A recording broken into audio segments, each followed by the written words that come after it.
Joseph Vijay Chandrasekhar அவர்கள் திரு Joseph Vijay ஆகிய நான் தமிழக வெற்றிக் கழகத்தின் தலைவராகிய கௌரவ விஜய் அவர்களுக்கு திரு ஜோசப் விஜய் அவர்களுக்கு இலங்கை நாடாளுமன்றத்தில் ஒலித்த விஜய் பெயர். தளபதி விஜய்கின் வெற்றியை எல்லைகள் தாண்டி கொண்டாடுகிறார்கள். இலங்கை நாடாளுமன்றத்தில் விஜய் குறித்து ஒலிக்கும் சாதகமான வார்த்தைகள். சட்டமூலத்தில் உரையாற்றுவதில் பெருமை அடைகின்றேன்.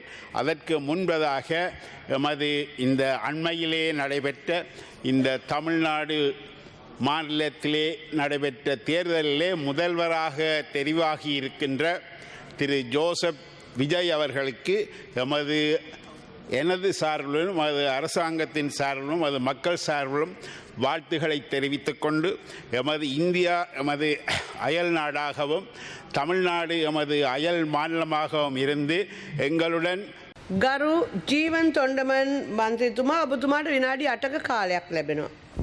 என் உரையை ஆரம்பிக்கிறதுக்கு முன்னால் முதலாவதாக சமீபத்தில் நடந்த தமிழ்நாட்டு தேர்தலை பொறுத்தமைக்கு தமிழ்நாட்டின் முதல்வராக பதவியேற்கக்கூடிய தமிழக வெற்றிக் கழகத்தின் தலைவராகிய கௌரவ விஜய் அவர்களுக்கு என்னோட மனமார்ந்த வாழ்த்துக்களையும் பாராட்டுகளையும் நான் இந்த இடத்துல தெரிவிச்சுக்கிறேன்.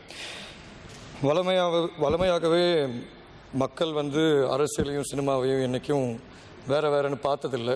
இவ்வளோ காலம் அவர் ஒரு நடிகராக பார்த்த மக்கள் இன்றைக்கி அவரை ஒரு தலைவனாக தேர்ந்தெடுத்திருக்காங்க. ரசிகர்கள் ஒரு மனிதனை உயர்த்தலாம், ஆனால் மக்கள் வாக்கு மட்டும்தான் அந்த உயர்வை ஒரு தலைமைத்துவமாக மாற்ற முடியும். அப்படி இருக்க Honorable Ramanathan Archana, you have 8 minutes. நன்றி தலைமை தாங்கும் உறுப்பினர் அவர்களே. திரு ஜோசப் விஜய் ஆகிய நான் இந்த வசனத்தை கேட்குறதுக்கு எனக்கு மிகவும் சந்தோஷமாக இருக்குமா நினைக்கிறேன். நாளைக்கு இலங்கையிலிருந்து இன்று வரைக்கும் எங்களுடைய அண்ணன், என்னுடைய சொந்த அண்ணன் மாதிரி பார்க்கக்கூடிய என்னுடைய அண்ணன் திரு ஜோசப் விஜய் அவர்கள் நாளைய தினம் தமிழ்நாட்டின் வரலாறு காணாத ஒரு வெற்றியோட எம்ஜிஆருக்கு அடுத்தபடியாக எம்ஜிஆருக்கு ஒரு தடவை மேலே போய் என்னுடைய அண்ணன் விஜய் அவர்கள் நாளை தமிழ்நாட்டினுடைய முதலமைச்சராக பதவியேற்கின்றதை என்னுடைய 2 கண்களாலை ஒரு தடவை. ගරු මනෝ ගණේෂන් මන්ත්‍රීතුමා ඔබතුමාට විනාඩි 8ක කාලයක් ලැබෙනවා. ஓம ஸ்துதி சபவத்துமீனி. இன்று எங்களது நாட்டிலே எப்பொழுதுமே பொருளாதார ரீதியாக சமூக ரீதியாக தலைவர் அவர்களே நாங்கள் நெருக்கடிக்கு உள்ளாகும் போதெல்லாம் எங்களுக்கு உதவிக்கூடிய நாடு, ஒரே நாடு, அயல் நாடு இந்தியா தான். அது இந்தியாவோட ஜனநாயக திருவிழா நடந்து முடிந்திருக்கிறது.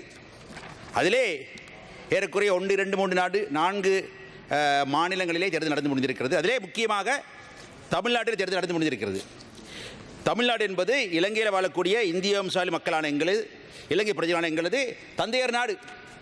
அந்த நாட்டில் இப்பொழுது நடந்த ஜனநாயக திருவிழாவிலே இன்று ஜோசப் விஜய் சந்திரசேகர் அவர்களது கட்சி தமிழக வெற்றிக் கழகம் கட்சி வெற்றியிட்டிருக்கிறது. அதுக்கான மகிழ்ச்சியை நாங்கள் தமிழ் போக்குவரத்து கூட்டணி, அதே வேளையிலே இலங்கையில் வாழ்ந்து கொண்டிருக்கூடிய இந்திய வம்சாவளி மலைய மக்களின் பிரதான கட்சி என்ற முறையிலே நான் தலைவனிடம் தெரிவித்துக் கொள்ள விரும்புகிறேன். என்னுடன் இங்கே தம்பி திகாம்பரம் இருக்கிறார், தெரிவித்துக் கொள்ள விரும்புகிறோம். அது முக்கியமானது, அது மகிழ்ச்சியை பகிர்ந்து கொள்கிறோம். அதே